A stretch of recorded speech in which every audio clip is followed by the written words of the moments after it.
Good morning, everybody, and welcome to the lab with my trusty host, Joel Scrivener. On the lab, we break down concepts about business, life, and personal excellence. And today, we're going to focus on the latter part of that, personal excellence. And so, Joel, what's our topic for today? Today we're talking about the science of success. Ooh, the science of The success. science of success. We talked a little bit on Monday about how to be successful at anything, and so we went through I think it was 6 different points about how to be successful on anything that you're working on, whether you're a manager, whether you run a company, whether you're just trying to start a project, trying to start a business, whatever stage of life you're in. Everybody wants to be successful at something, and so whether it's a hobby, even golf. You love golf. I love golf. Yeah. I know you Love you really try to be successful at golf. And so, good. Joel works very hard to be successful at golf. He kicks my butt at golf. But, all right, so how to be successful at anything was on Monday. And today we were talking about the science of success. So we're going to break some of these concepts down a little bit deeper for the community and for our viewers. And so, let's start with what defines success for you, Joel? That's a really, really, really huge question. I think success is different for everyone, and that's one of the key things. Is I think we discussed this previously, and I know I mentioned this in the Discord the other night. Was the idea of the most important days in your life are the days you find out who you are and the day you find out why, right? Yeah. And that's Mark Twain wrote that. And so many people don't know why they exist. And typically people are searching for the reason for life. It's just a massive theme. There's this hole inside of most people that they're looking for the reason for life. And we have to figure out what really matters to us, right? Yeah. What really matters to us, because you can't define success until you know who you are and you know what you want to be and really what you want to accomplish. So it on some levels it's a moving target, and that's really one of the major issues. One of the things I've studied a lot. So, and Jonathan knows this, and I don't know how much we've talked about this, but I wrote a book called Winology, the science of winning, and essentially it was how to win in life, business, relationships. 9 specific principles that are actually ancient principles that I discovered. Almost every single person that becomes ultra successful uses these specific principles as building blocks in their life. So we can jump into that a little bit. But, one of the things I discovered is that success and happiness are connected together. They have a very interesting relationship.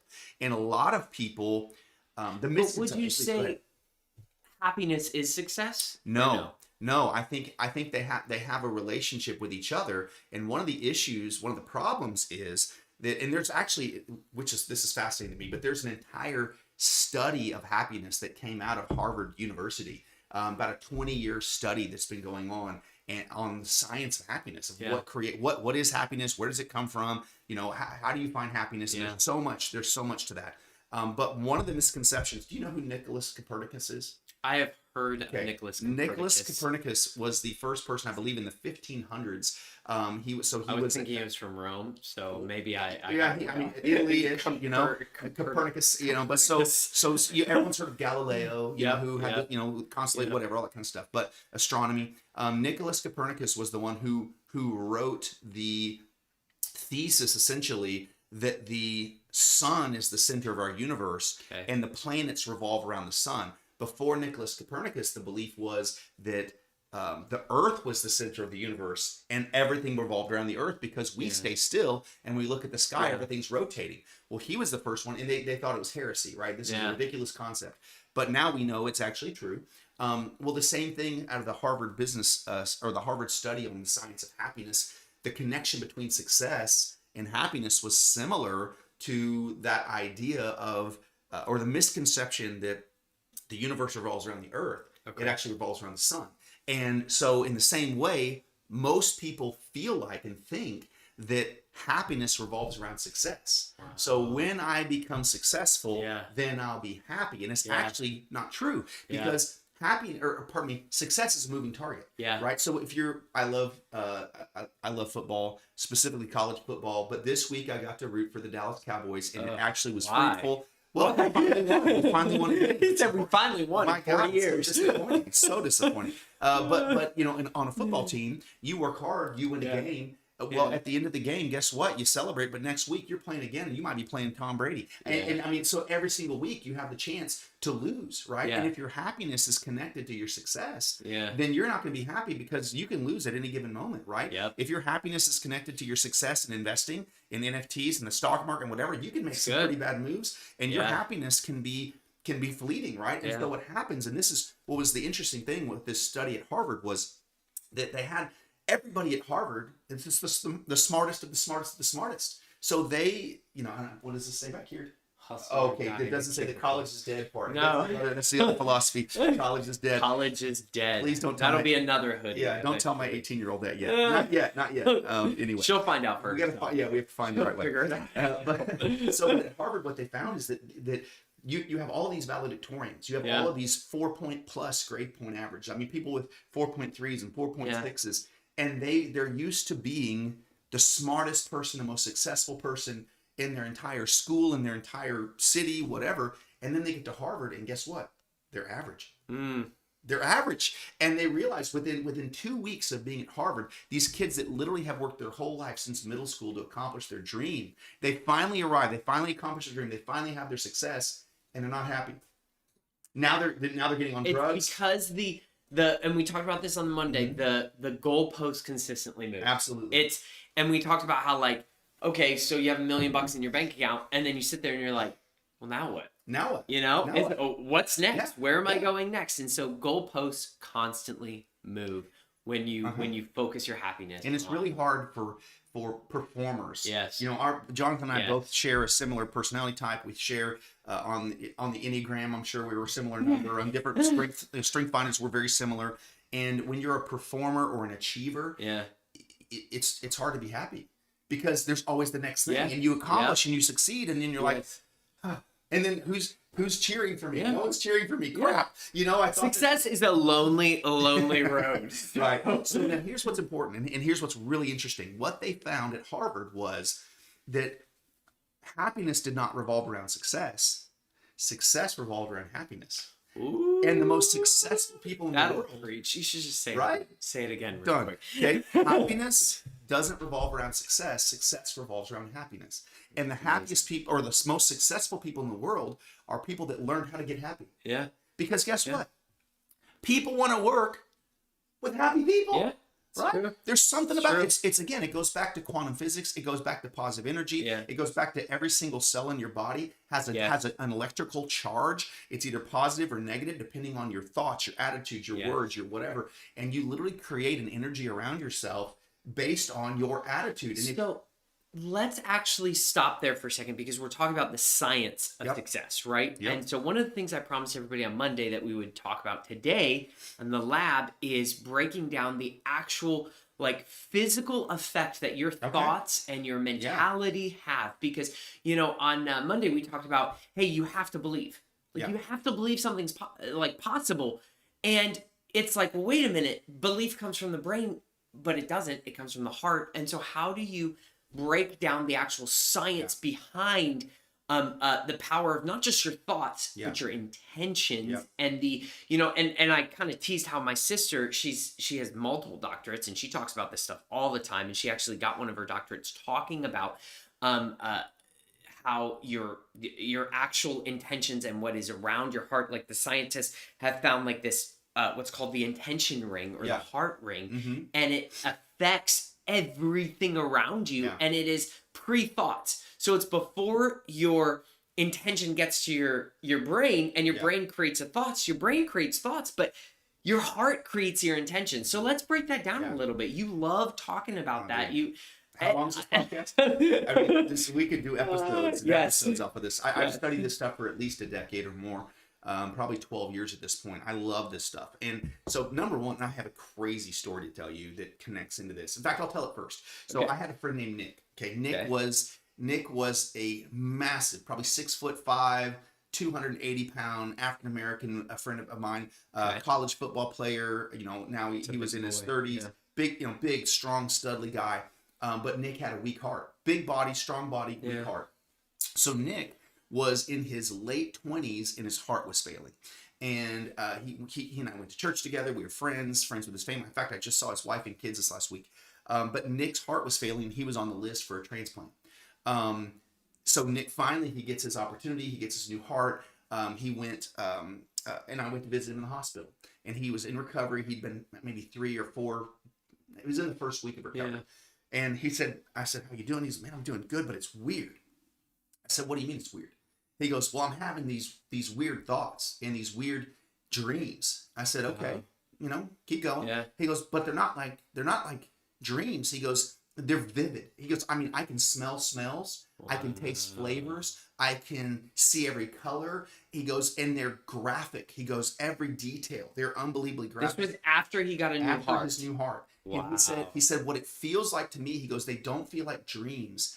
They feel like memories. Wow. And he said, he began to tell me, he's like, look, he goes, Joel, it's really strange. He goes, I just got chills. Right, That's crazy. So he goes, Joel, I said, well, what? He goes, dude, I'm talking like violent acts, explicit acts, all kinds of things. He goes, I'm experiencing these things. Yeah. And he said, Joel, I want Mexican food 3 times a day. I said, that sounds awesome. Me too, yeah. That's great. He goes, no, I hate Mexican food. I hate Mexican food. He said, in fact, if you were to ask me before my surgery, what do you want for lunch? I'd say anything but Mexican food. Now I want it 3 times a day. I said, dude, that's crazy. He said, but that's not all. I said, okay, what else? He said, I literally have J-Lo fever. He goes, I think about Hispanic women nonstop. This is a true story. Was he? Oh no! To a Panamanian, to another African American.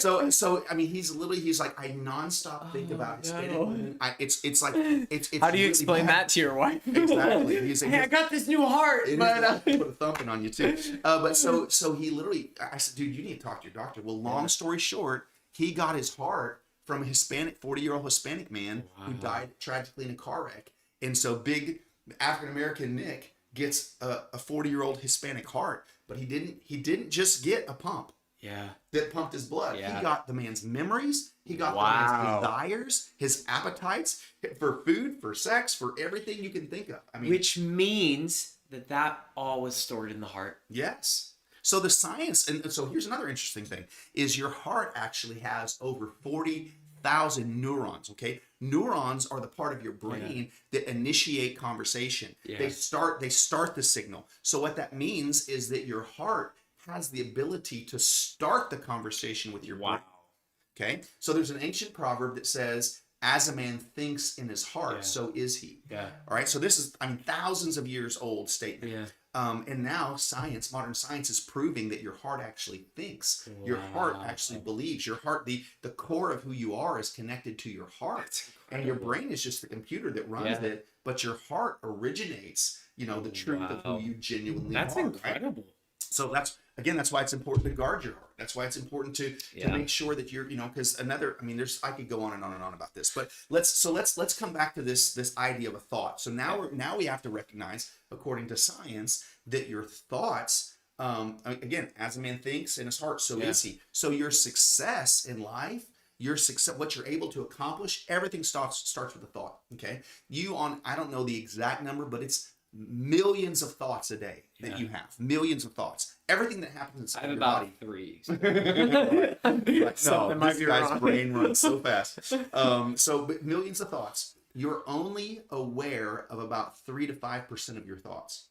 95 to 97% of your thoughts are automatic. Okay, they're subconscious thoughts. You're not. But they're still happening, so they still have an effect, and you don't even realize it. You didn't think about how your posture was going to be. You didn't think about gesturing like this. You didn't think about how, and right now, 3, 2, 1, I'm going to nod my head. Oh, man. That's crazy. It's just all automatic.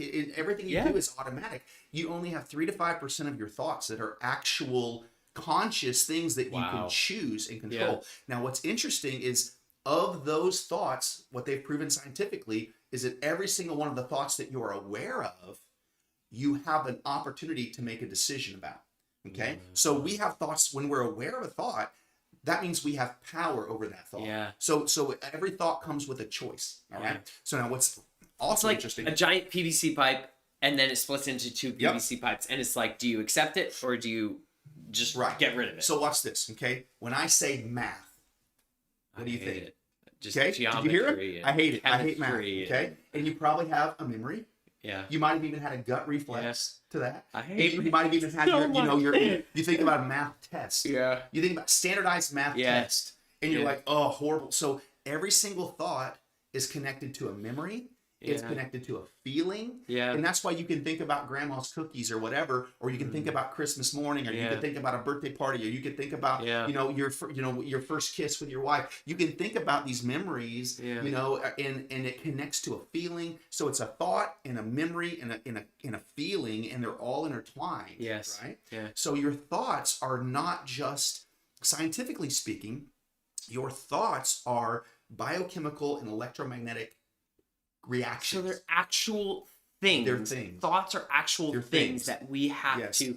And what is the, let's just say what's the benefit of realizing that your thoughts are things versus just something that's totally disconnected from you? Well, it gives you power, number one. If you realize that my thoughts are things, and how I think creates a chemical reaction in my body. Yeah. So your body has its own drugstore. Yeah. All the drugs you need, right? Almost every drug you do, like people that are adrenaline seekers. Yeah.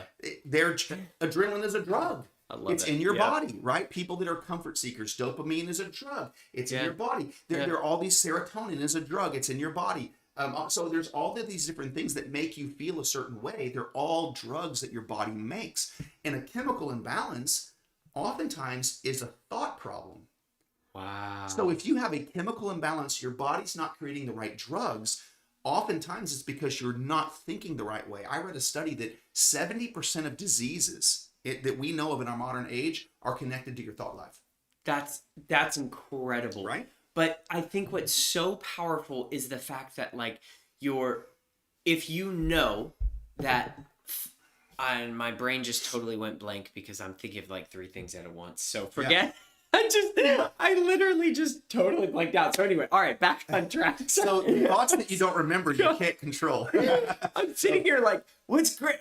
Okay. Where did it go? So let's come back to this. All right, so let's say, when you think about math, okay, you instantly got nervous. You said, out of your mouth, you said, I hate math. I hate math, especially geometry. So you have a memory, you made a statement. Now here's another thing that's powerful. What you say, so your thoughts create chemical reactions, positive or negative. Let's put it like this: life-giving or toxic. Okay. So when you think about math, a toxic chemical reaction happens in your body. Yeah. You have a loop, you have a cycle where there's a thought that's connected to a memory, that's connected to a release of toxins in your body, that's connected to a feeling, and it's on a cycle that reinforces that belief. So your belief about math is that math sucks. I hate math. And that PVC pipe gets bigger and bigger and bigger, and it's an easier to travel every time you think about something.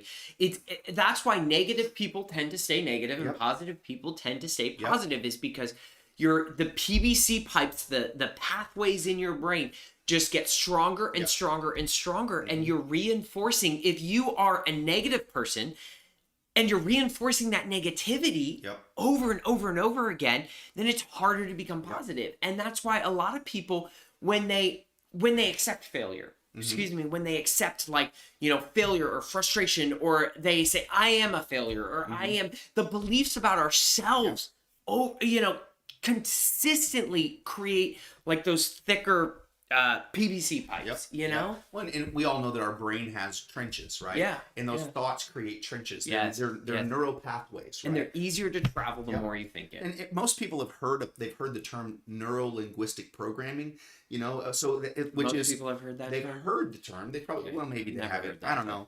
Okay, I'm sorry. But I've read a lot of books and I've never heard. It's about retraining your brain, right? Retraining and rebuilding the pathways in your brain. Okay. Now, another interesting fact is that the male brain and the female brain are biologically different. Yeah. Okay. So the pathways which travel different, which creates a very interesting conversation around gender, because there's no, scientifically speaking, a male brain is different than a female brain. Yeah. A male brain has more gray matter than a female brain. A female brain has more white matter than a male brain. Okay. Now, what the difference is is the female brain, the white matter, is like superhighways. Okay, so everything's black or white. well, And for and men, it's all rapid. gray. Everything's gray. Everything's It's rapid. The white matter in the brain is a superhighway, and so you could be talking to your wife about one thing, and you're on this topic, and for a man, gray matter, it's one topic at a time, and it's focused. And so even men that have severe ADHD like us, I believe it. what's crazy is you have the ability to super focus.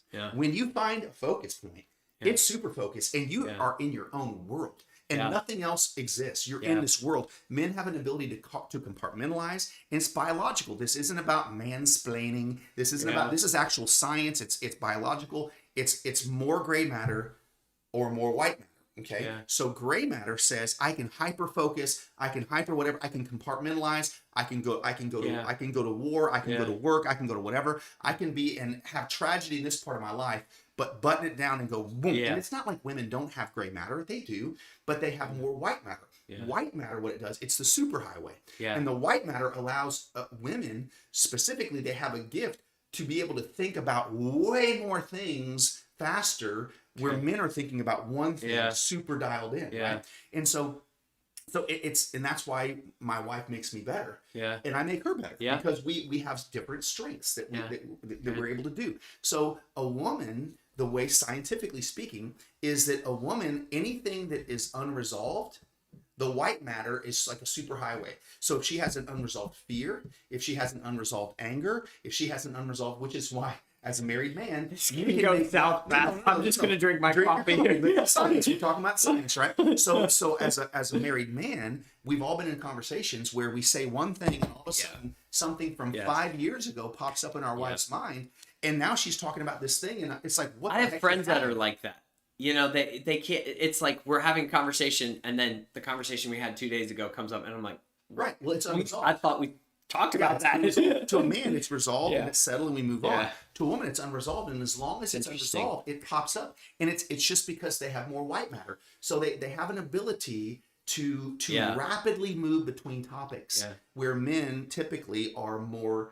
Like men have to finish and resolve something before they can move on. And again, this is not about better. This is about, we make each other better, right? We have different gifts, and we make each other better. So now that we know that thoughts are a physical thing and they have a physical effect on your body, thoughts produce serotonin, melatonin, dopamine, all of those things.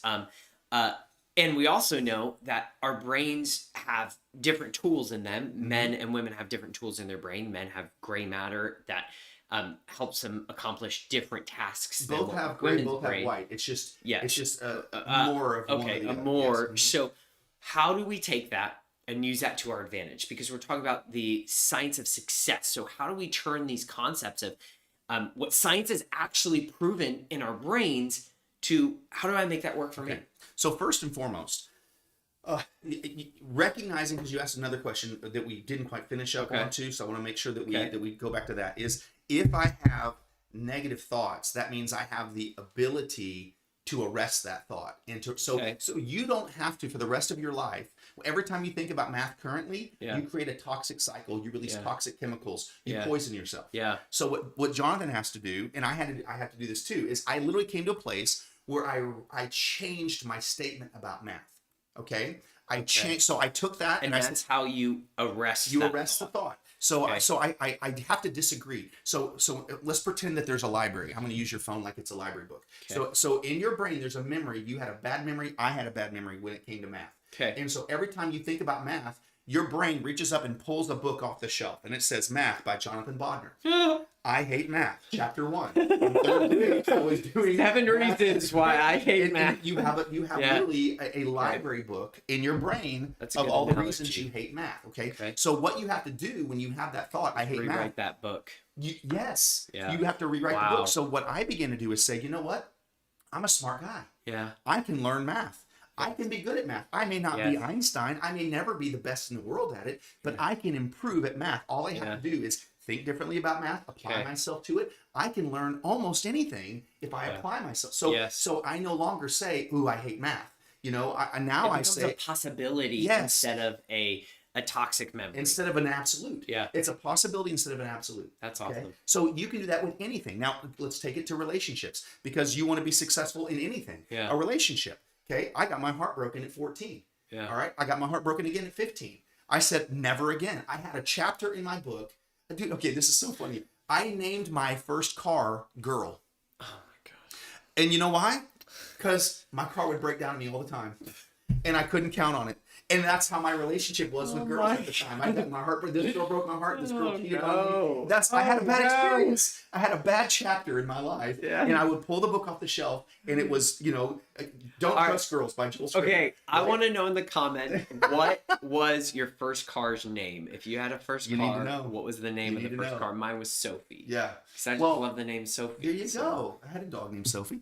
But again, I had to rewrite the story, because that story in my brain caused me to have massive commitment issues. Yeah. It caused me to not be able to have a commitment. I couldn't be faithful to girlfriends. I couldn't trust a girlfriend. Yeah. I had a story in my brain that all of a sudden, now I'm 19, I meet my wife. Yeah. I'm 20, I'm getting serious about her, but I still had all these bad chapter. I had a bad memory, and it caused me to almost destroy my relationship with my wife, who this week we celebrated 27 years. Amazing. But I had to rewrite the story in my brain. Yeah. Because that story in my brain was ruining my relationships. Yes. And the irony of what you just said of, oh gosh, I just forgot it again. What is happening to my brain?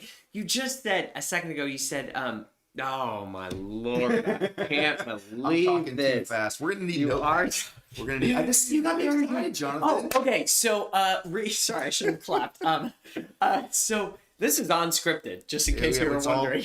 Yeah, he told me what we were talking about when I was driving over this morning. We're just like, let's go.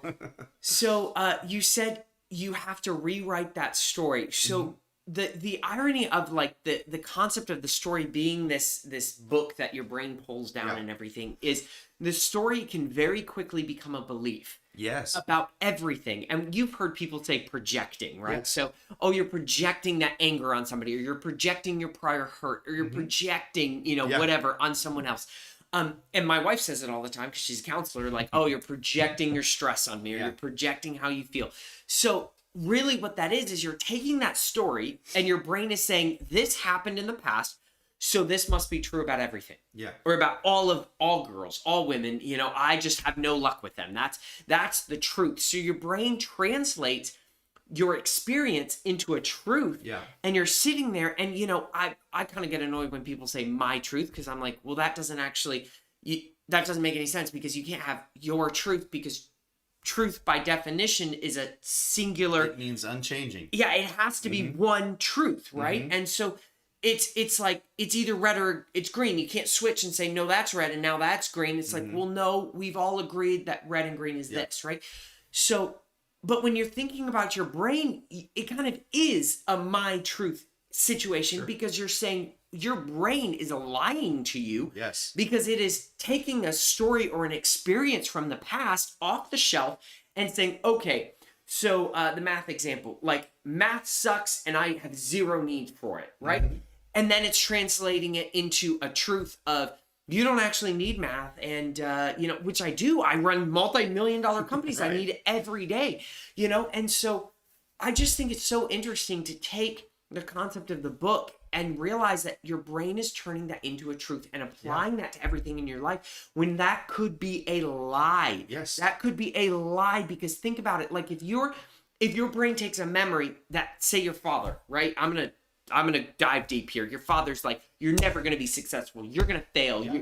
What are you doing with your life? Yeah. Get out of NFTs, get out of crypto, go get a job. Like your brain is categorizing that and is creating a truth out of that and saying, you will not succeed. And that is the truth. And so what we're talking about here is we're talking about rewriting that script that your brain has created, and which in turn rewrites that truth into a way of saying, I can be successful.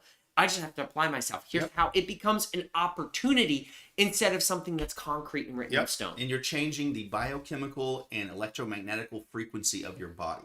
So every single time you have this negative reoccurring, you're releasing neurotoxins, biotoxins in your body, and you're creating negative energy when it comes to your heart, field, Yeah. when it comes to the aura that you release, Yes. the energy that you release. Yeah. We've all been around people that we meet someone. There's a guy yesterday I ran into, and every time I see this guy, I'm like, man, I freaking love that guy. There's just something about him. I just love that guy. That's you know, awesome. it's just, and Yeah. so that person has positive energy. Their quantum field, their heart field, they release an energy because they think positively, they speak positively, they've got patterns in their life where they're creating same thing. We've all been around people.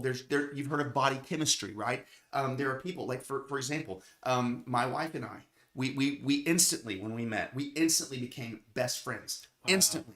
You know, we just had this chemistry about, you know, this connection. It was immediate. We were 19 and 20 and we were best friends. Yeah. We didn't even date for 6 months, but we were inseparable. We did everything. We talked, we did everything together. And then our first kiss, dude, I'm telling you, like the mountains erupted. We don't need 45 to hear minutes that. later. It was, but I'm moving on. Come on, this is stuff people want to know. This is biochemistry. This is the juicy stuff. This is the lab, man. We're talking about stuff. Nope. So anyway, but the concept is it's chemistry in your body, right? There are also people that repel you. Yes. They just repel you. And you don't know why. I had friends that were like, "Why don't you like that girl?" Like, I don't. She's beautiful. She's incredible. I'm like, you know what? It's a great example. Great example. See? But here, I told you I'm coming to something. Great example because it's funny because it you don't even have to like hear somebody and they can repel you. Yes. When we were at this dinner at the barbecue place. What was that dinner? It was like this chef's table, right? Yeah, where yeah, they cook yeah. phenomenal food. And there was a lady sitting right next to me. And the minute she sat down, I'm like, oh, I just can't. I'm like, I can't. And she would talk and like whatever. And I was physically like, I could feel it on my skin. I was like, I'm dying. Like it's nails on chalkboard. Why? And I realized that there were a lot of memories that people she reminded me of that were so negative. When I left, I was like, why did that bother me so much? And I realized there were so many memories that were attached to things she said, the color of her hair, how she sounded. And I'm like, it was nails on chalkboard for me. And I was like, that's insane, because in the moment you're not conscious about that stuff. You were texting me on the table. He's texting me on the table going, this chick's driving me crazy. You didn't call her a chick. No. Sorry, but anyway. But this stuff is just all so real. It's just so real, right? So you know, we all want to succeed. And success is connected to how we think. It's connected to what we say. Yeah. So, I mean, for example, with your business, if I've known people that could not get a job. They tried for 18 months to get a job. Yeah. Well, they literally were walking in and they were repelling people that were hiring. Yeah. What they would say about themselves, what they would say about whatever. They would go into job interviews already defeated, and they're releasing this repelling energy, and people are attracted. You know, the reason someone hires someone is because they're instantly confident in that person's ability. And confidence is contagious, right? Yeah. So if you're exuding true confidence, not false confidence, not bullcrap, but a true confidence, you're releasing an energy that makes people want to trust you, want to believe in you, right? So where this starts with taking an inventory. And anytime you have a negative thought, man, I hate that person. Well, why is this guy such an idiot? Yeah. You know, every negative thought that comes up, you start arresting those thoughts. You can't do anything with thoughts you don't recognize. But when you hear yourself, okay, for example, I had my best friend for probably 10 years, went through a really bad time in his life, and I stood up to hold him accountable because he was going to destroy his marriage. And he got so angry at me, he felt like I was betraying him. Yeah. He's actually betraying his wife and his family. And I'm saying, look, you need to whatever, and I'm calling him on account because I want to preserve his family and his children and all this kind of stuff. Yeah. And he was so angry at me and felt like I was betraying him because I wouldn't stand with him in his errors. Wow. Okay. And I said, look, if you go down this path, you're going down a divergent path, and I can't go do that road with you. You're separating from me as a friend if you go down this path and destroy your family. I'm not gonna support that decision, right? And I felt like that was the right move at the time. Yeah. So every time I would think about him, I would get physically sick because it was so painful. This dude and I, we were like brothers. Yeah. I would get physically sick when I would think about him, and I would have, and I would be emotionally, I would say things, I would whatever, and I would have a physical gut reaction. Interestingly enough, your gut also has neurons and can have I conversations believe it. with your heart. So your heart, it's the heart, brain, and gut, trifecta, right? Oh, I Which believe anybody it. that studies the Enneagram Yeah. will can recognize. Those are your three different quadrants: your heart, your brain, your heart, and your gut are your three different quadrants of your I think personal men energy. have 4 different Maybe quadrants. they might. And moving on. Now we're moving on. So anyway, but this whole concept. My God, you just derailed me on that one, Jonathan. But this whole. I was like, wait a minute, you're forgetting one quadrant. Excuse me. Oh, praise. All right, here we go. We're gonna get canceled. Yeah. What time is this? Before we even admit we're gonna get canceled. No, but so when you have those feelings, I began to every time I think about this former friend. Yeah. I would say, instead of all the things of, oh, I'm so mad, I can't believe this guy this, I can't believe he's doing this, all this, whatever. I would start saying, you know what? I'm grateful for the 10 years I had. We had so many great memories. I'm thankful for that. And man, I want the best for this guy. And I would even pray for him. I want the best for him. I want the best for his family. And you know what? A handful of years later, maybe 8 or 9 years later, we were reunited. And we're friends again today. Now, we're not as close as we used to be. But all bad blood is gone, and we're in a good spot. But I had to literally take captive those thoughts, arrest those thoughts, change what I was going to say. And pretty soon what happened is, it was about 30 days later, every time I would think about him, I would begin to have fond memories. And I would begin to think about, man, I'm so grateful. That was a great 10 years, man. We had a really good run. And I hope he's doing well. And I had no more yuck in me. So you have to purge out the yuck. And sometimes, man, if you've been abused, if you've been betrayed, if you've been mistreated, you can have. There are people that sadly get stuck, and they get stuck in a place of affliction. That evil day, that hurtful season, they get stuck there, and they live their whole life holding on to the pain and the poison, and they self-poison. They make themselves sick. They accidentally sabotage other relationships, other business opportunities. I think a lot of people think that, or we just assume that our thoughts damage other people. You know what I mean? We're like, oh, I'm punishing them in my own brain, and it's like, well, it's your own brain. They're living their lives, doing their own thing, and you're literally poisoning your body. And like, there's actually been studies about how thoughts can create cancer and like all of that, and thoughts can even cure cancer. And so I think it's really interesting to like just realize that the power of letting go doesn't mean that you've I guess not forgiven, but like you've or approved of what somebody else has done for you. And you've had to go through this in your personal life. You don't have to dig into it, but you've had to realize, like, I don't approve of that, but I can forgive that, and I can stop it from poisoning me personally still. Because it's like, okay, if something happens to you in your life, if somebody does something, or if somebody abuses you, or somebody, hurts you in any way, it's like physically, emotionally, whatever, it's like, why would you let that consistently hurt you over and over and over again by giving it more power than what it deserves? And so, it might sound like, well, what does this have to do with success? It is the foundation of. You have to find freedom in your own mind before you're able to do anything. If all your mental capacity is stuck on negativity and what everybody did wrong, and everybody's out to get me, and we have a situation where we've had multiple situations, but anyway, in the business where things happen, and it's always oh, that's a coincidence, and then this happened, and that's a coincidence, and employees are like, oh, this, it's all, they had it out for me, and it's like, yeah, but eventually you have to realize that, like, it's your choices, and it's the things you're doing, and you have to take ownership. That is a foundation of success, and taking ownership and power over your own mind, clearing those things out, so you have the capacity to do big things and think bigger than you were thinking. And we've before. both had people in both of our organizations that we've had to let go or move on or whatever, and most of the time they became, it was not as amicably as we would have hoped. And the reason they had to move on or be terminated was because they became ungrateful, which is a thought pattern. They became resentful, which is a thought pattern. They became toxic, it's a thought pattern. Entitled, it's a thought pattern.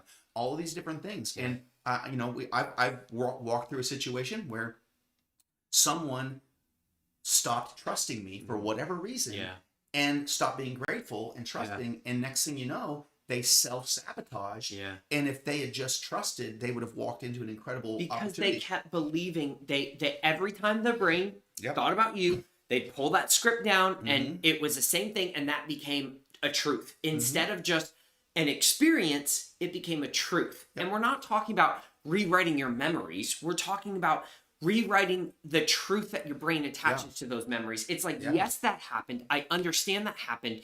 It's wrong that it happened, but here's the opportunity that I am able to take and I'm able to move forward with. There's I've talked a few times on YouTube about or in different videos about stress and eustress, right? So stress is a toxic negative thing. Right. And the difference, and eustress is a good positive thing, but they're the exact same thing. The difference is your brain says, "Oh, I'm stressed out about this. I'm stressed," and that creates negative chemicals and toxins in your body.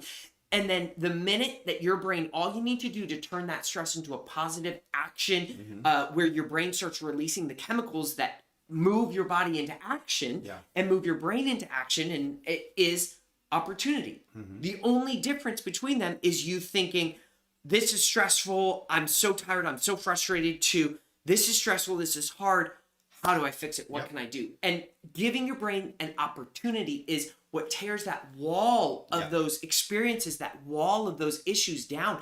Even with people in your life, that's how you rewrite the script, is you say, where's the opportunity here? What can I do to turn this situation? Your opportunity was, I'm going to focus on the positive memories. I'm going to focus on the good times we had. And I'm going to, and I'm going to just rewrite that script. So every time I think of this person, I don't get sick to my stomach.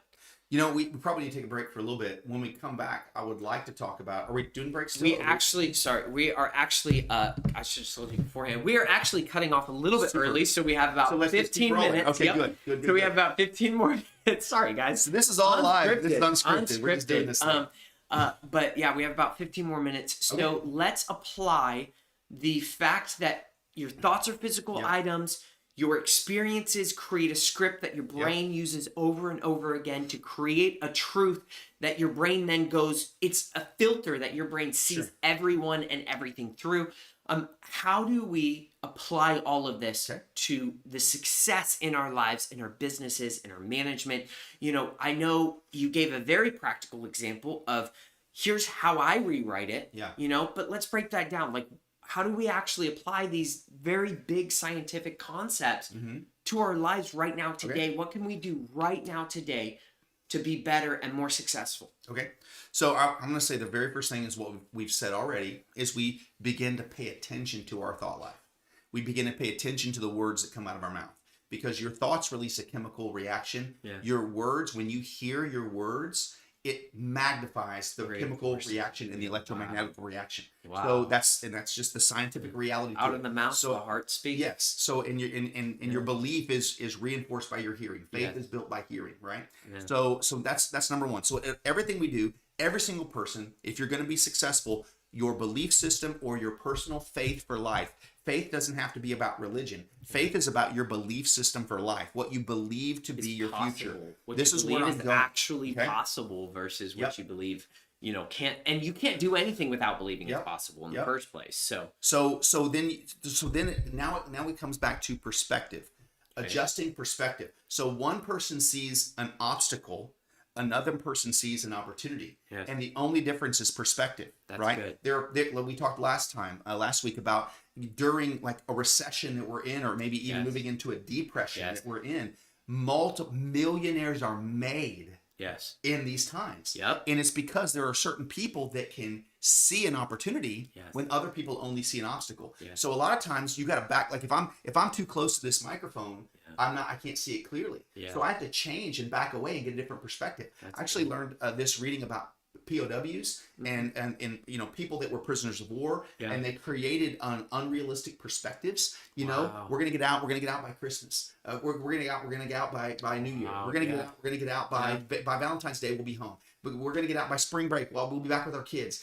All this kind of stuff. And they put a timeline on it. And every time the timeline would pass, so they put these quantifiers on it that they couldn't control. But the POWs that survived were the ones that said, I know we're going to make it out. I don't know when. but we're going to make it out. Wow. But even if we don't, I'm never going to break, and I'm never going to I'm never going to deny my country. But so they had a realistic, I believe we're going to make it out. I have no idea when, so I'm not setting myself up for heartbreak every season. But even if I don't, this is who I am, and if this is my purpose to die for my nation, then I'll proudly die for my nation. But I'm never. So it was like a acceptance, and then like a shift, a belief for the best. But an acceptance for the worst, right? And so where I learned this, Jonathan, is when my daughter died. Okay, so it's been November, it'll be 20 years. November 16th, it'll be 20 years since my daughter died of brain cancer. And so this happy, energetic person that you see now, for a very long time after my daughter died, was not. I literally was horrifically depressed, even had thoughts of suicide. It was a horrific time. And that's where 20 years ago, began to really study, because I'm looking at myself, and it's almost like an out-of-body experience. I'm like, I don't even recognize me. I don't even know who this guy is, and so I had a decision to make. Am I going to stay? Because I have a very good reason. When you hold your baby's dead body, it shapes you, right? It was a horrifically traumatic experience, and it was a reason for me, a good reason for me, to stop a lot of the things I believed, to stop a lot of the things I did, and I had a real life experience that was my temporary truth, that I could have built my whole life around very horrific negative. But instead, I began to study this positive psychology, the science of happiness, dig into my own personal faith journey, all that kind of stuff. And I trained myself how to be happy again. Because you said it earlier, positivity and negativity are learned skills. It's true. You learn it. You learn it through experience. You learn it through trauma. You learn it through success. You learn the skills. So you have a tremendous faith for success in business. Because you forged it over years, but you've had tons of failure too. And more failures than successes, frankly. So you look at the failure and say, nope, that's not defining me. That's going to refine me, not define me, right? And that's good. Tweet that, somebody. All right. So that'll refine me, not define me. So anyway, but that type of a mindset is, I'm gonna get a new perspective on this. Okay, that didn't work. Let me go back to. So it's no different than a sports team. A sports team, what do? They leave the loss. They go back to the locker room. They talk about it. They study the tape. They watch what they did wrong. Then they go to practice. They start working on the things they did. And so by the time they hit next week, next Friday, next Saturday, next Sunday, next game day, they've now refined and they have a different perspective. They're going into the new game. Instead of taking it, we're just a failure. We're always a failure. Nope. Back to the drawing board. Back to the lab. Cowboys feel. And hey, they guarantee you they're watching tape for their next game and they're getting ready. All right, the first time we've won in a while, guys. Exactly. What did we do right? It's exactly. So it's a very interesting thing, but you've got to be willing to change your perspective, because a lot of times you're not having success because you're looking at it wrong. Yes. You're looking at it from the wrong angle. You're looking at it from a perspective of loss. You're looking at it from a perspective of hopelessness. At a perspective of failure. At a perspective of, this is an obstacle and I can't do anything about it. And that whole idea of I can't do anything about it is just, it's one of the biggest lies. There's always something you can do. Okay? There's always something you can do. And we talked about that on Monday, how one of the biggest principles of being successful on anything that you do is perseverance. And the fact that the only difference between the people sitting on the other side of the camera and multimillionaires is the fact that they never quit. In the face of every single thing that they endured, is they never quit. Well, guess what that takes? That takes a belief that one day, no matter how far away, it is possible. And just like your POW story, it's like that person was sitting there like, I will get out. I believe I will get out. But even if I don't get out, I'm still going to take one day at a time. I'm still going to go forward. That is it's crazy to me that it's such a simple, but it takes so much energy to shift that perspective. It takes so much energy to pull yourself out of that negative mindset. So what's and we'll kind of cap it off on this, but what's some way that people even listening or watching this stream can muster up the energy in those moments where it's like life has got you down, you're exhausted. Obviously your example is very, very extreme of a moment where your daughter passed away, your child. And where did you pull that energy from? Where did you pull that energy to be able to shift your focus? Well, I mean, for me, everybody's different. For me personally, it's connected into my personal faith, right? I mean, so there's so much that I do every single day that's about building my own personal faith. Yeah. Whether it's listening to podcasts, and that's by faith, that's my belief system, right? Yes. So I podcasts, readings, my own personal meditations, all that kind of stuff. That's the biggest key for me because I understand the power and the importance of my thought life, right? Yes. So, I mean, to me, that's the number one most important thing is intentionality, being very intentional about that. Good. The second thing is what we just talked about is finding what you can do. Yes. Okay. If all you're focusing on is what you can't do, you have the wrong perspective. And that perspective will keep you frozen. But if you can back away from that and say, okay, what can I do? Yeah. All right. I can't do this. I can't do this. I can't do this. What can I do? There was a period of time as a earner, as a wage earner, W-2, that I was stuck. Yeah. And I was only making this much money, and it wasn't a horrible money. It was a pretty good amount of money, but I was just stuck. Yeah. And I was stuck, and I had in my mind no power to change it. Yeah. And so I was frustrated. But what I did, the perspective I gained was someone said, "Look, Joel, it's not how much money you make, it's what you do with it." Ooh. And so I said, okay. And a lot of people have heard of Dave Ramsey. Yes. I went and did the Dave Ramsey system, and I began to follow his system. And without making a single dollar more, I paid off all my debt. Yeah. I got a budget put together. Yes. I saved up a lump sum to start investing. And my real estate investing career started out of that without making a single dollar more. Yeah. Next thing you know, I was buying multiple houses with the same income. Yes. And I built a real estate portfolio with the same income. And again, I wasn't even making six figures. Yeah. It wasn't a big income necessarily, but it was a but solid you backed away from that and you saw. And I looked at what I can do. And that's the biggest thing. If you'll focus on, okay, what can I do?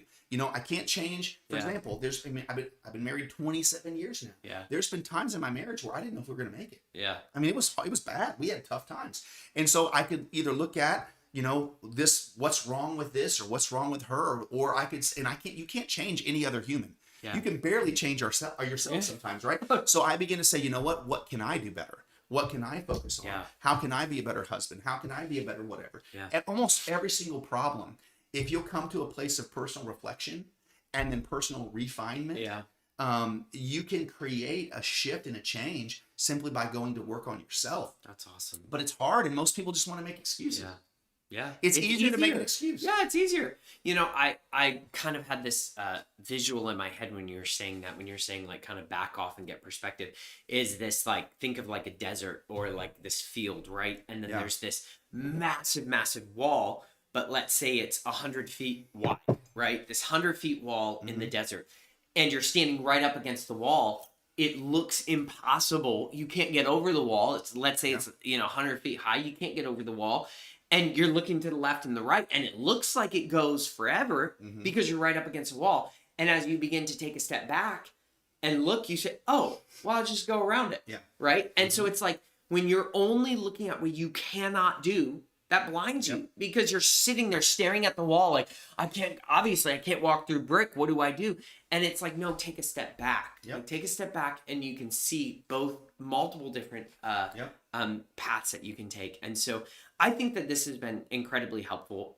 This is obviously something you and I have both applied in our personal lives, and something that, but it's not easy, and it's something you have to do every day, and it's a choice you have to make every day to be a better version of yourself. And the reality is if you want to be successful at anything in this world, you have to be willing to change yourself. Yeah. You have to be willing to readjust the way that you think and be moldable and pliable, because we've all known really stubborn people, right? Sure. Really stubborn people. Sure. And stubborn people cannot make it because they can't change. Yeah. It's very rigid. It has to be this way or the highway. And oftentimes their stubbornness is their superpower. Yeah. But they use it against themselves. Yeah. And they self-sabotage. My wife talks about self-sabotage. She's like, you're self-sabotaging right now. Awesome. Well, Joel, this has been a lot of fun. Absolutely. And I've really enjoyed it. And thank you guys for watching. Thank you for being part of this stream. It is Mint Week at Hustle. Yep. And so we are minting tomorrow Our whitelist mint opens tomorrow at 7 p.m. If you don't know about Hustle, what it is we're building, I'm actually going to go live tomorrow morning at 9:30 CDT right here on YouTube, and I'm going to break down the entire project and start to finish. I'm really going to get into the nitty gritty and answer as many questions as I can. The project as a whole, I'm going to start of the roadmap to the end of the roadmap, and really, if you want to get up to date, if you want to get up to speed on what the project is, tune in on that. We have awesome giveaways happening this week. We have awesome events happening inside of our Discord, so join our Discord. And Is there a way for them to share this? If this helped you, there's a way to share this? Yeah, of course. So go ahead, like the video, subscribe to the channel, and then click the share button, and you can send it. You can just copy the link and send it. This has obviously been, just, I love these. These make me so happy because these labs, because we get to just dive deep into these concepts of success in life and business. Yeah, and we're trying to be real with you guys, right? I mean, we're trying to really share real thoughts, real feelings, real experiences. It's easy to sit back and judge. And for us to put ourselves out there, you put yourself in a position someone can judge you. And for us, it's worth the risk if we can help people. That's good. You know? That's good. I love it. Well, with that, thank you very much. Hope you guys have an incredible Wednesday, and we'll see you guys on the Discord. Thank you very much. Have a great day. Take care.